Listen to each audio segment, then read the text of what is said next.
Hello, the full name of this video is how to fix your Doctor Who 11th Doctor sonic screwdriver when you blow out the speaker using the secret sounds option. That's a little too long, so it'll probably just say sonic screwdriver repair in YouTube. Some of you may be familiar, especially if you're finding this video, that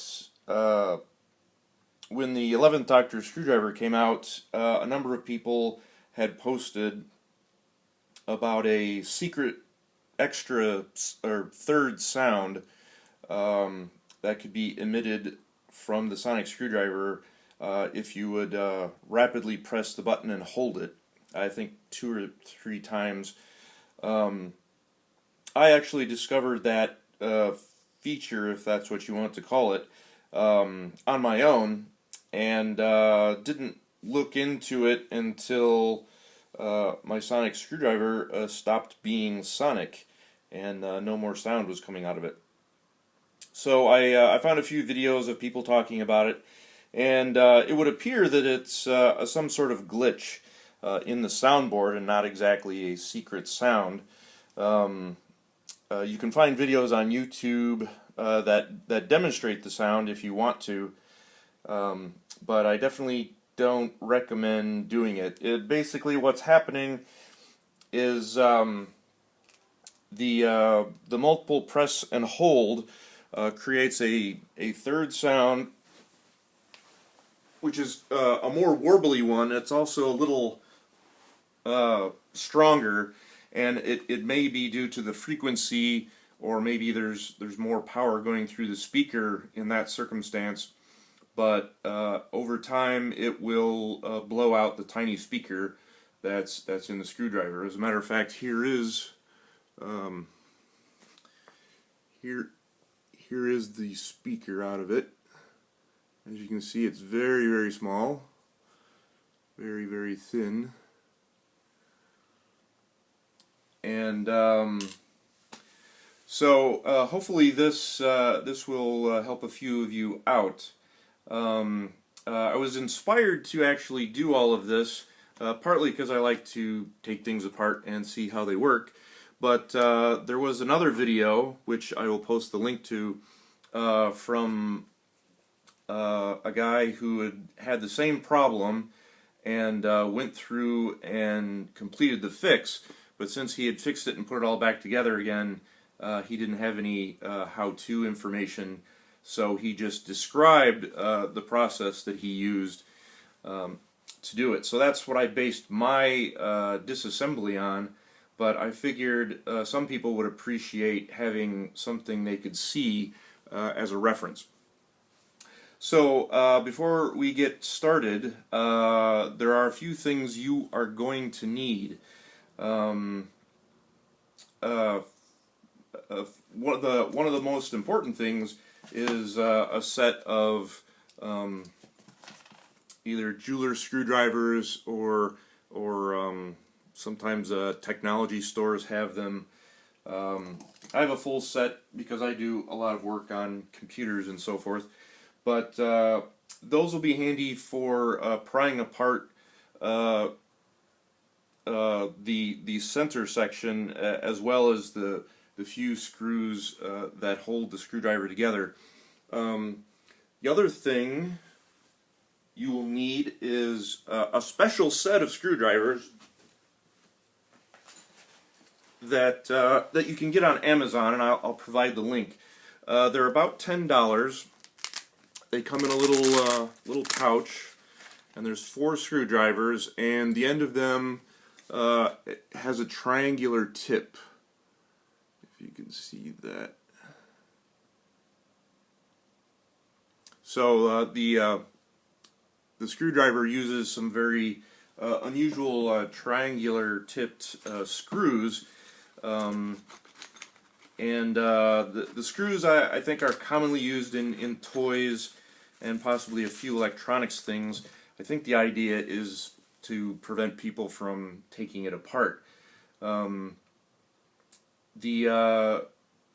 the screws can be taken out with perhaps a small flat blade screwdriver, but you risk possibly damaging the screw to the point of not being able to put it back in. It will also kind of mar up, since you can see the screw heads in the when it's all put together.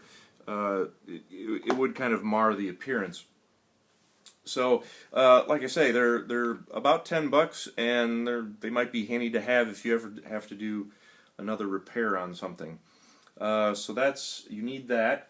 You also will need a soldering iron. Hang on.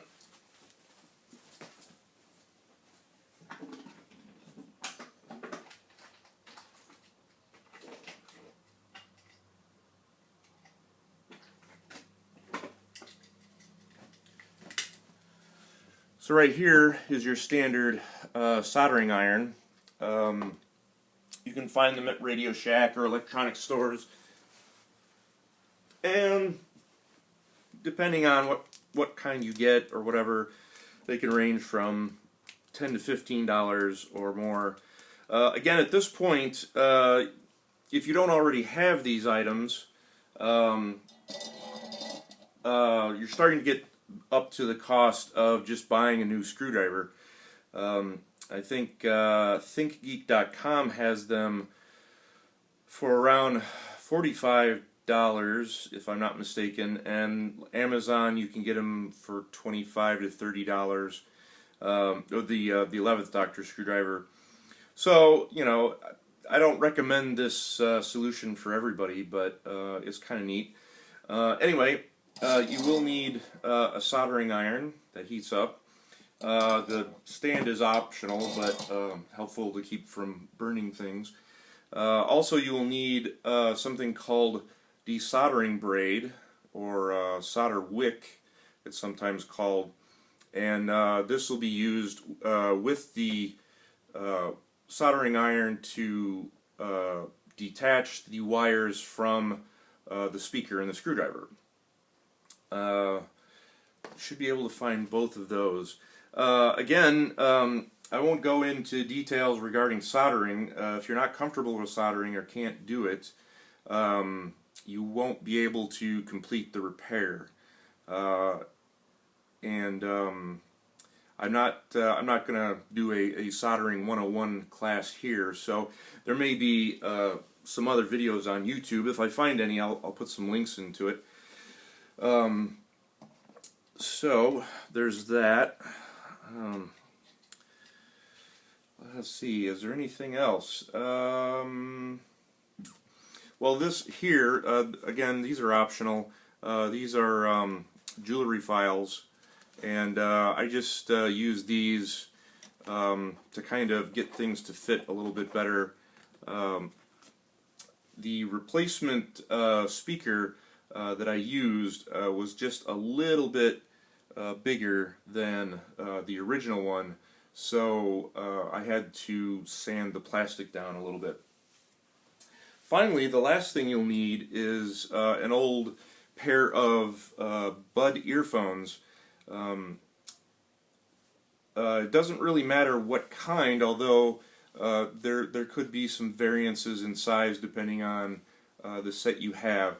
But basically, you want to make sure that the ones you're taking apart, the speaker you're taking apart is working. So, like in my case,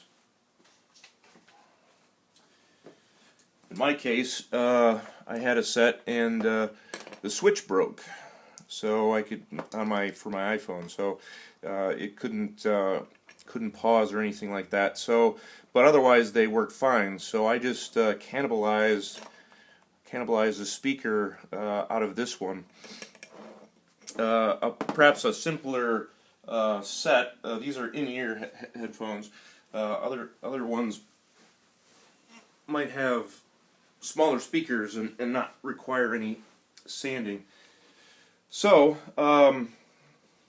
the process of doing this is going kind of backwards because I didn't know if it was going to work, so I didn't document the process of taking everything apart. But as you can see, there are a number of parts: the claw, the handle, the centerpiece, and so on.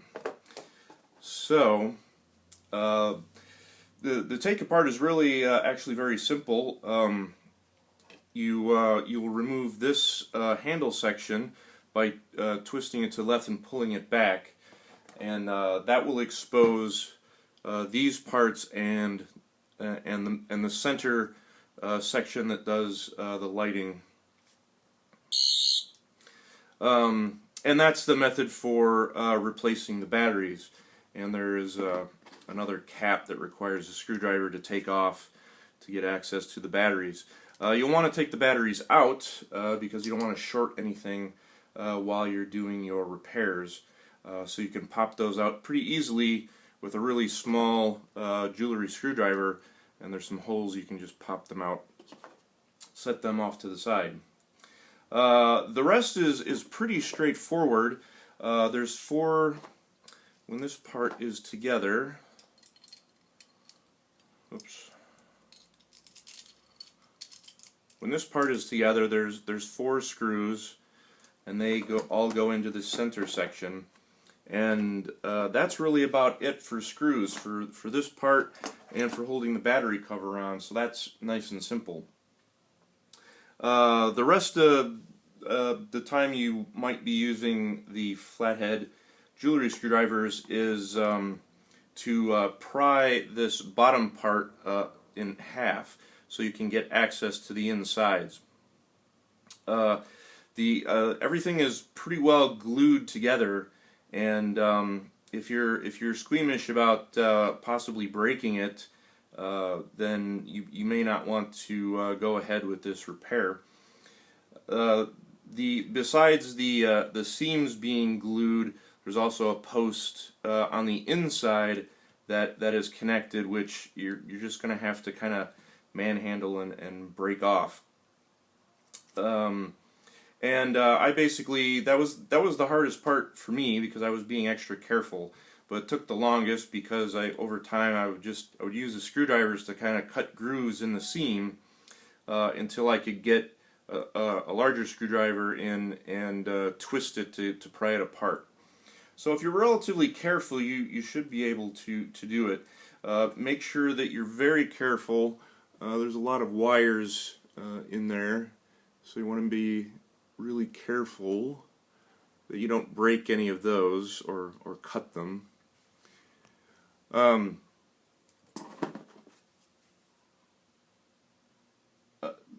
Also, another handy thing, which again is completely optional, this is a device called a spudger, and it's basically for all intents and purposes it's a plastic wedge tool that's used with computers and electronic devices to separate things without using something metal, which may scratch the surface or put a ding or dent in the material.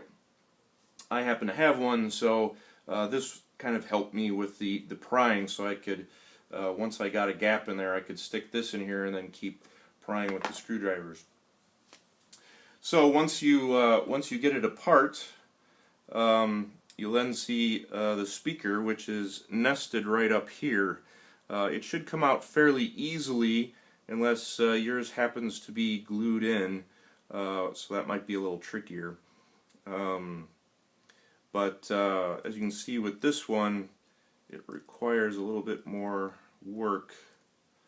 And what I'm going to do is I'm going to shut off the camera and skip to the part where I glue this back together again. You could use tape, like if you're worried about ever having to do this again, you could tape it closed. But I think now that it's initially separated, even if you glued it, it would come apart more easily.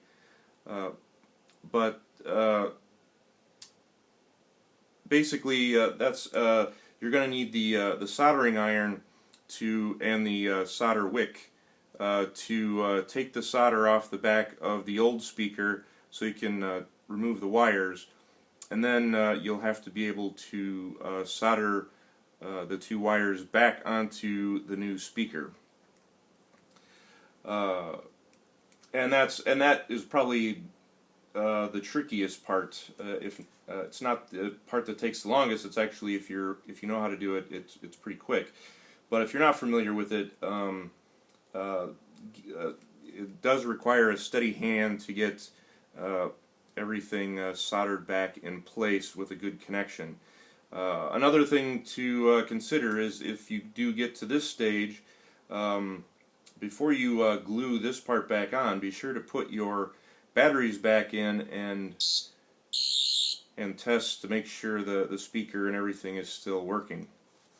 So I'm going to pause the camera for a moment, because the reassembly of this half is going to take a little bit of time with glue setting and so forth, and you don't need to see all that. So I will resume once this is ready, and to put all the other parts together, which will only take a few moments.